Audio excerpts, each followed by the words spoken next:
ಯುವತಿ ಹತ್ಯೆ ಪ್ರಕರಣ, ಕೊಲೆ ಆರೋಪಿ ಎನ್ಕೌಂಟರ್ ಮಾಡಿ ಮುತಾಲಿಕ್. ನೇಹಾ ಯುವತಿಯ ಕೊಲೆ ಹಿಂದೆ ಲವ್ ಜಿಹಾದ್ ಇದ್ದು, ಕೂಡಲೇ ಕೊಲೆಗಾರನನ್ನ ಎನ್ಕೌಂಟರ್ ಮಾಡಬೇಕೆಂದು ಶ್ರೀರಾಮ ಸೇನೆಯ ಮುಖ್ಯಸ್ಥ ಪ್ರಮೋದ್ ಮುತಾಲಿಕ್ ಆಗ್ರಹಿಸಿದರು. ಪ್ರೀತಿ ನಿರಾಕರಿಸಿದ್ದಕ್ಕೆ ಬಿವಿಬಿ ಕಾಲೇಜು ಕ್ಯಾಂಪಸ್ನಲ್ಲಿ ಯುವತಿಯನ್ನ ಹತ್ಯೆ ಮಾಡಿದ ಪ್ರಕರಣ, ಹುಬ್ಬಳ್ಳಿಯ ಕೆಮ್ಸ್ ಶವಾಗಾರಕ್ಕೆ ಕೇಂದ್ರಕ್ಕೆ ಭೇಟಿ ನೀಡಿ ನಂತರ ಸುದ್ದಿಗಾರರ ಜೊತೆಗೆ ಅವರು ಮಾತನಾಡಿದರು. ಯುವತಿ ನೇಹಾ ಹಿರೇಮಠ್ ಬರ್ಬರವಾಗಿ ಹತ್ಯೆ ಮಾಡಲಾಗಿದೆ. ಹಾಡಹಗಲೇ ಹತ್ಯೆ ಆಗಿರುವುದು ನೋಡಿದರೆ ಕರ್ನಾಟಕದಲ್ಲಿ ಕಾನೂನು ಸುವ್ಯವಸ್ಥೆ ಹದಗೆಟ್ಟಿದೆ.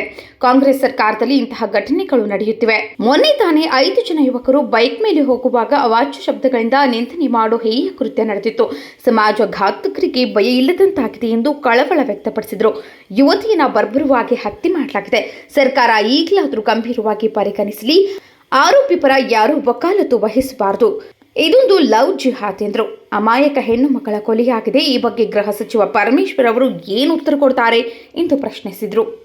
ಇದ್ರೆ ಆ ವಿದ್ಯಾರ್ಥಿನಿ ಬಗ್ಗೆ ಕಳಕಳಿ ಇದ್ರೆ ಕೂಡಲೇ ಫತ್ವಾ ಹೊರಡಿಸಿ ಆ ಮನೆಯನ್ನು ಬಹಿಷ್ಕಾರ ಮಾಡಿ.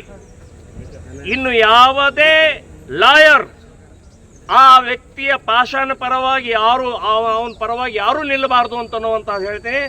ಯಾರಾದರೂ ಮುಸ್ಲಿಂ ವಕೀಲನೂ ನಿಂತಿದ್ರೆ ಕೂಡ ಅದನ್ನು ನಾವು ಉಗ್ರವಾಗಿ ಪ್ರತಿಭಟನೆ ಮಾಡ್ತೀವಿ ಅಂತನ್ನುವಂಥ ಎಚ್ಚರಿಕೆಯನ್ನು ಕೊಡ್ತಾ ಇದ್ದೀನಿ. ಲವ್ ಜಿಹಾದನೇ ಇದು.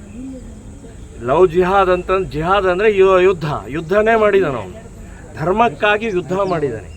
ಧರ್ಮಕ್ಕಾಗಿ ಮತಾಂತರ ಮಾಡಿ ಆ ಹುಡುಗಿನ ಲವ್ ಮಾಡ್ಕೊಂಡು ಅವನು ಮತಾಂತರ ಮಾಡುವಂಥ ಪ್ರಕ್ರಿಯೆ ನಡೀಲಿಲ್ಲ ಅಂತ ಅಂದ್ಕೂಡಲೇ ಇದಕ್ಕೆ ಉತ್ತರವನ್ನು ಅವನು ಕೊಟ್ಟಿದ್ದಾನೆ.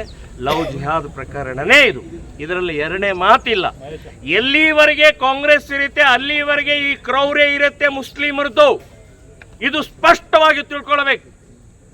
ಕಾಂಗ್ರೆಸ್, JDS, BJP ಅಲ್ಲ, ಅವರಿಗೆ ಕಾಫಿರ್ರು.